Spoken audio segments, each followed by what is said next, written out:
ver os meninos na orquestra, ver as 20 professoras da Maris, que me deram escola dominical aqui nessa igreja. Depois eu fiz o mesmo para os filhos, os jovens, que estão tocando, cantando, obreiros na igreja. Uma satisfação muito gostosa. E quando eu trabalhava na farmácia, eu fiquei 3 anos pregando para um povo aí, e tinha um irmão, um amigo, um mecânico, que ele é, até hoje, né, tartaruga mesmo, gato. E eu falei com ele 3 anos do Evangelho, era o único que me dava atenção. Os outros brincavam, burlavam, mas ele era o único que me dava atenção. E o ano passado, quando terminou o trabalho aqui, tinha muita gente que foi abraçando um outro. E eu vi uma pessoa diferente lá do outro lado da rua, ele estava me marcando. E como por essa questão de psicologia, a gente também sabe ler os comportamentos das pessoas. Eu estou vendo ele está vivendo, ele esperou. Quando chegou do outro lado da rua, eu falei, eu te conheço. Ele já veio correndo, chorando, e me abraçou. E falou para mim, eu sou Teladinho, toda a minha família está congregando. Anos depois, caiu a ficha pelo Evangelho que você me pregou durante 3 anos. Então, irmão, prega o Evangelho, entrega a sementinha, deixe que o Espírito Santo vai fazer o trabalho maravilhoso. E louva a Deus por isso. Quero ler com os irmãos, voltando a ler o capítulo que foi lido no início desta reunião. Primeira epístola do apóstolo Paulo aos Coríntios, capítulo 11, alguns versículos que Paulo menciona quando Jesus, no capítulo 22, 19 e 20 de Lucas, ele menciona essa expressão dizendo, e tendo dado graças, versículo 24, partindo pão que sexto é o meu corpo que entregue por vós. Fazer isto em memória de mim. Semelhantemente, depois de ser tomou o cálice, dizendo, este cálice é a nova aliança do meu sangue.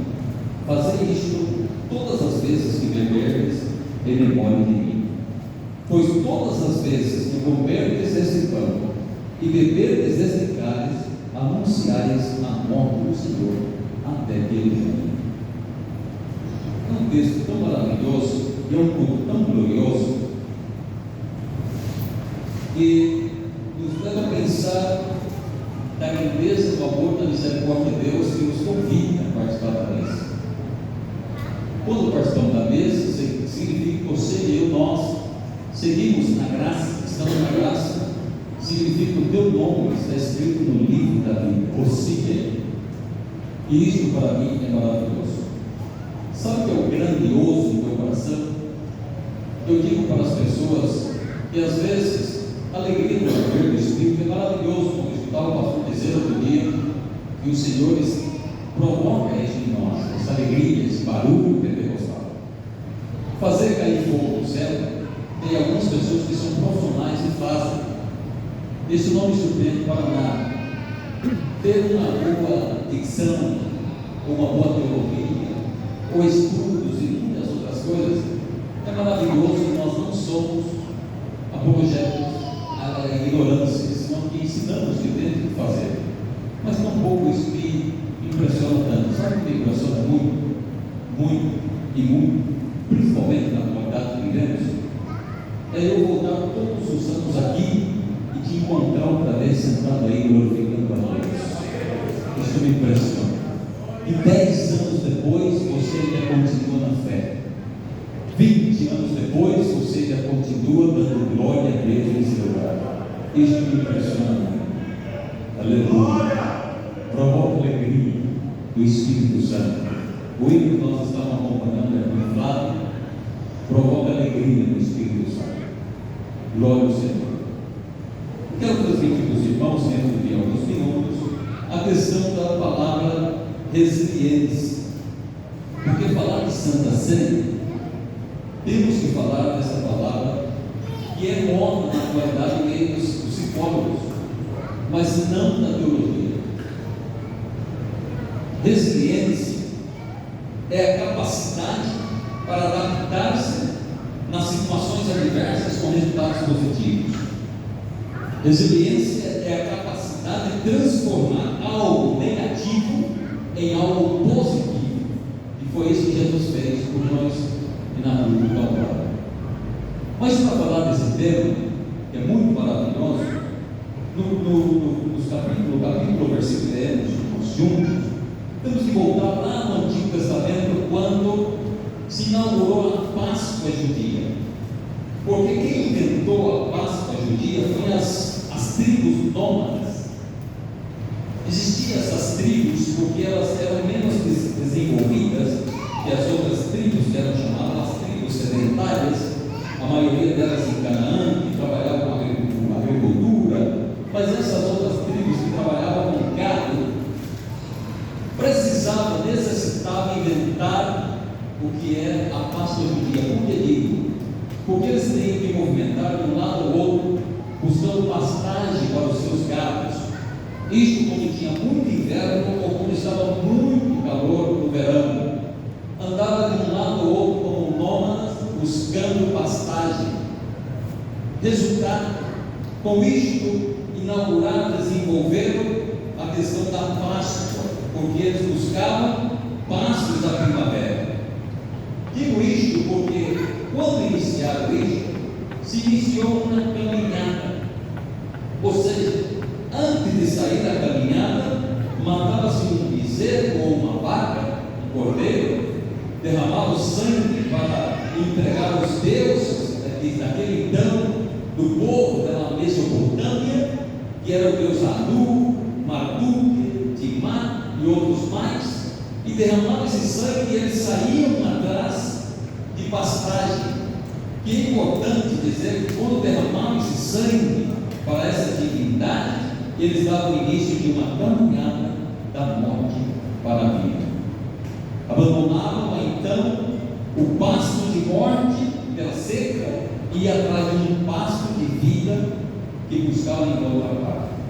Assim que a palavra Pachê ou Peshá, que é essa Páscoa do dia, nos leva a informação que exatamente foi o que Deus fez com o povo de Israel quando eles iniciaram uma caminhada da morte para a vida, escapando do Egito. O que quero dizer com isso? Que Cristo salva a humanidade, como feito com o povo de Israel, dando-nos a possibilidade para nós em uma resiliência, transformando o que era negativo, de morte, de destruição, para uma esperança de salvação. Cristo fez e sigue fazendo. E essa primeira vez que os judeus comeram a Páscoa foi exatamente para dar início a uma caminhada de morte para a vida. Em realidade, também devemos seguir esta resiliência para as nossas vidas. Estamos em meio a uma pandemia, onde temos muitas mortes, desemprego, desesperação, problemas sentimentais, que nos toca reinventar para poder seguir adiante. Eu dizia que resiliência é você tomar algo negativo e transformar em algo positivo para seguir sua jornada de fé. Assim que temos que, como os cristãos, reinventar, voltar à criatividade antes, através do Evangelho, para chegar onde temos que chegar. Uma resiliência do coração das Escrituras nos leva sempre a uma dignidade, a uma esperança, a valores, a autoestima, a um reino diferenciado, que é o reino de Deus. Não vivemos mais baixo as demandas ou a vontade do nosso coração, senão que nós precisamos a dominar as situações para viver uma vida diferente. Por isso que eu digo que o culto de Santa Ceia tem que ser o melhor culto do mês, o melhor culto do mês. Porque quando eu estou frente à mesa do Senhor, automaticamente me leva à reflexão e também comecei uma caminhada da morte para a vida através da cruz de Cristo. E que quando Jesus olhou para a minha situação e a tua, miseráveis, pecadores, distantes da glória, destituídos da glória de Deus, concedeu-nos a oportunidade de dar de começar essa caminhada da morte para a vida. no meio das crenças dos judeus, das tradições, das leis, encontramos a Torá, muitos livros que não quero estar mencionando pelo horário, a Tanakh, a Mishá, o Devarim, o Talmud, a Mishá, uma série de coisas, Haggadá, uma série de palavras que soam até diferente do nosso dia a dia, porque são palavras do meio do povo judeu. Por que digo isso? Porque no meio do Talmud existe uma completa expressão do que significa de verdade a Páscoa judia. E então chega a explicação por que Jesus, em muitas versões, nos vai contar e dizer que tomou a outra copa. Porque tomamos uma só copa e Jesus estava já na segunda ou na terceira, quando estava com os discípulos. E isso é interessante, porque a primeira copa que foi mostrada na palavra ou na Bíblia, pelo menos dos judeus, aí 4 copas, tomavam-se 3 e a última nunca se tomava. E é interessante, em rápidas palavras, eu vou mencionar para chegar onde o Senhor nos levou para pensar dessa. A primeira copa, que é o Kiddush, que significa santificação ou a bênção prometida, é a copa que dá início da comida que se vai servir na Páscoa judia.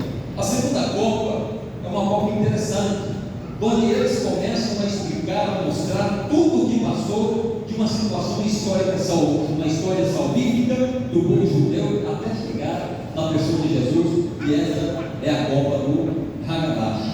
E a terceira copa de vinho, que é o Halel, que nós cantamos, está nos Salmos, significa a copa do louvor, a copa da adoração, a copa que eles cantam, desde o Salmo 113 até o Salmo 118, nas reuniões que fazem, onde o maestro ou o rabino dirige essa reunião. Aí eles começam a louvar o Senhor, a adorar o Senhor e lembrar os feitos do Senhor na mesa para adorar a Deus. E a quarta copa, essa copa chamada copa do Cordeiro, eles nunca tomam, porque ainda estão esperando o Messias, o Cordeiro, que vem como livrador ou o Salvador de Israel. Nós conhecemos que ele já veio, já se manifestou, está aí o Messias. Agora, o que é interessante, que no meio dessas copas, há 2 pratos importantes na mesa do judeu para a Páscoa. O primeiro prato significa morte, e o segundo prato significa vida. O primeiro prato, eles dão umas ervas amargas, horríveis, para as pessoas tomarem e lembrar do tempo que passaram no Egito como escravos do Egito. E este prato é dado para as pessoas, incluso se alguma vez você não leu ou não participou, lá nós temos mesquitas, você vê assim os pratinhos que dão, tem um recipiente ao lado, porque tem pessoas ocidentais, no nosso caso, que não conseguem comer as ervas amargas que o judeu dá na mesa da Páscoa quando eles estão servindo, de tal forma que muitas pessoas devolvem comida, mas das ervas amargas no meio da comida, que não se pode tragar. Então, como fazer? E eles relacionam isso com a escravidão que passou no passado, e necessita comer isto para recordar. Podemos dizer que quando nós, na atualidade, comemos dessas ervas amargas, pode ser a pobreza, um câncer, a perda de um ser querido, pode ser um vazio existencial, pode ser o que seja, mas de igual maneira nós também, de vez em quando, comemos dessa comida, que são as ervas amargas da vida, as situações que passamos, apesar de estarmos na caminhada de morte para a vida. O segundo prato é diferente. Incluso para tragar esse prato, existe uma salsa chamada harosset, e nessa salsa, que tem muitas frutas, com mel e uma série de coisas, uva passas e outras mais, dá a possibilidade dessas pessoas comer esse prato, porque é um prato muito amargo, muito difícil, mas a salsa de harosset, que significa a esperança de comer o prato, facilita o judeu continuar na mesa, recordando o que se passou no Egito. Sabe, parece interessante, e de repente, de vez em quando, para sermos agradecidos a Deus pela oportunidade que o Senhor nos dá, de relembrar em todo o Senhor Senhor, as amarguras que passamos, as tristezas que o diabo te fazia sofrer, e que hoje, pela graça de Deus, de ter saído de uma caminhada da morte à vida, você pode glorificar o nome do Senhor, estando num estado de vida diferente. Infelizmente, como o pastor está dizendo, algumas pessoas têm dificuldade de interpretar isso. Passam os tempos e começam a ficar tão acostumados numa vida tão vazia, que os cultos já não têm sentido, e dizem: já não necessito estar cultuando tantos dias ou tantas horas olhando o relógio. Mas, irmãos, a minha preocupação é que quando estão no campeonato de futebol, os crentes estão aí há 2 horas, 3 horas e meia com a esposa em um tema terrível. Mas nós voltamos à palavra, relembrando que ao tomar essas comidas amargas, que de vez em quando o Senhor nos faz passar, é para lembrar de onde Ele nos sacou. Você era escravo, estava no Egito, mas agora está aqui rumo a Jerusalém, rumo à cidade santa. Por isso, diante da mesa do Senhor, nós nos curvamos, choramos, glorificamos, porque Ele deixou bem claro: está consumado. Ele deu um brado por ti e por mim, para dar liberdade e glorificar o seu nome. Ele deu um brado tão diferente na cruz, que estremeceu os céus e se alegrou os céus, porque sabiam que era a vitória da igreja e da raça humana. Quando o Senhor Jesus está aí na cruz do Calvário, em cruz, abandonado pelo mesmo Deus, Ele vai até o fim na sua jornada de morte para a vida e vida eterna. Queridos, precisamos, necessitamos observar isso na palavra de Deus. Às vezes não podemos suportar a dor, a falta de esperança, mas em Cristo há esperança, porque quando nós perdemos a esperança, estamos caminhando ao suicídio. Uma pessoa sem esperança não pode caminhar. Uma pessoa sem esperança não tem nenhum sentido. E eu estive com um pastor no Mato Grosso que foi quase toda a sua vida mendigo. Depois, quase ao final da sua vida, Deus o limpou, Ele salvou, Ele deu a graça, passou a ser pastor, um grande homem no Mato Grosso. E um dia nós estávamos sentados juntos, almoçando, e eu tive o privilégio de perguntar: pastor, por favor, diga-me. Porque eu tinha lá a história do mendigo, 12 anos eu cuidei dele. E eu perguntei para ele: o que pensa um mendigo?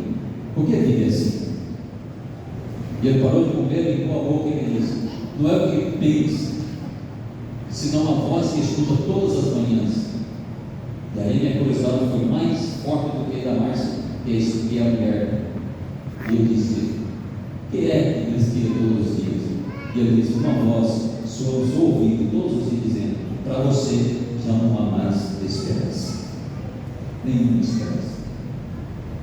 Oh, queridos irmãos, quando eu estou frente à mesa, eu digo: ainda há esperança para mim, porque o meu nome se escreve no livro da vida.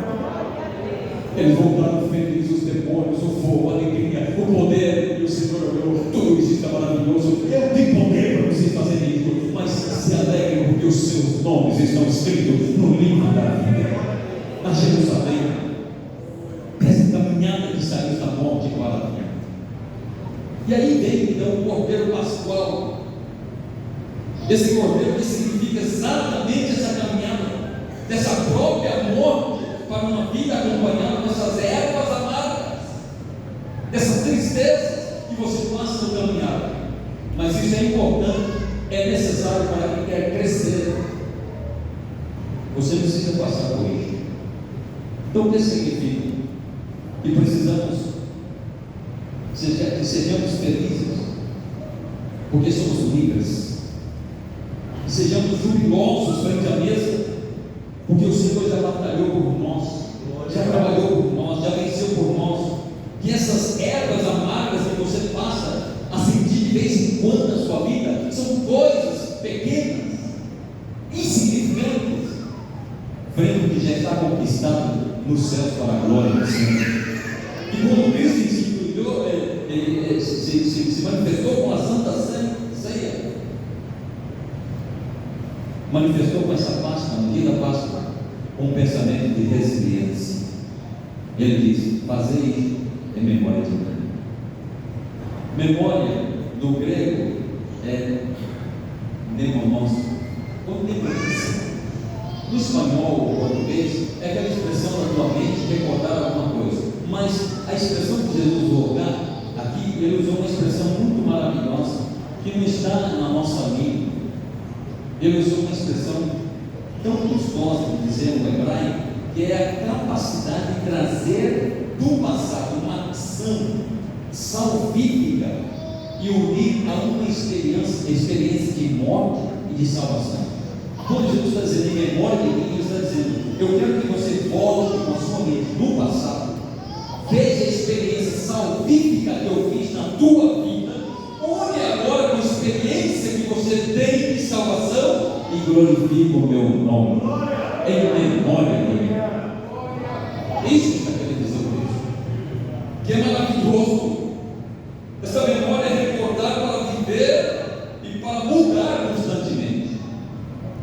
Não é costumar ser cristão, senão ser melhor cidadão dos céus ainda na terra, e chegar lá de uma forma mais perfeita possível. Queridos irmãos, me preocupa aí. E nós precisamos ter a mentalidade cristã de ir melhorando, porque é isso que Jesus quer que nós entendamos. E melhorando como cristão, porque os céus é perfeito. Nesta vida não vamos chegar a ser perfeito. Só existe lá perfeccionismo, que passa a ser um transtorno. Mas este caminhar com Cristo, da morte à vida, no caminho eu preciso estar aprendendo com o Espírito Santo para chegar na cidade que Ele tem prometido. Esperamos através da Santa Ceia que em memória do Senhor podamos entender que é recordar para viver e para mudar cada instante. Fazer isso em memória de mim. Recordar a cruz que nos leva da morte à salvação. Então, mais que converter, nós temos que converter a Santa Ceia como um elemento de resiliência. A Santa Ceia deve levar-nos a uma transformação constante de esperança, de pensamento de que antes morte, mas hoje vida em Cristo. Não é pela tua santificação, não é pela semana de jejum e oração que nós chegamos a um que devemos fazer os exercícios espirituais, mas nós chegamos aqui por graça e por misericórdia. A palavra graça, charis, em grego, que significa não só o que pensamos, um favor imerecido, porque quando eles voltavam gritando vitória, vitória, o evangelho é vitória. Evangelho significa esse grupo foi lutar, conseguiu vencer, e uma pessoa vem enviado do comandante para dizer ao rei: vencemos, vencemos, vencemos.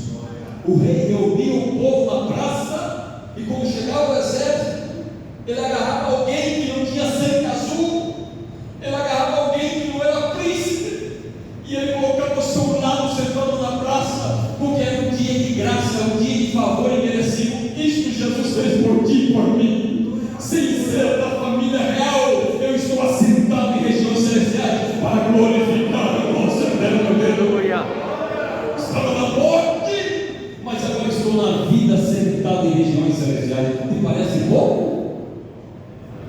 E crente querendo, irmão, ir embora da igreja, porque o pastor com a cabeça cheia de coisas, situações para resolver, passou por ele, não lhe deu a palavra do Senhor. Que difícil.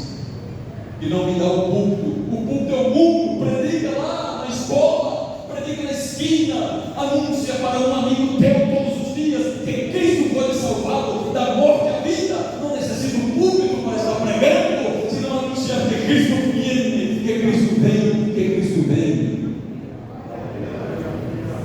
Quando ele fala essa palavra misericórdia, que só participamos por misericórdia.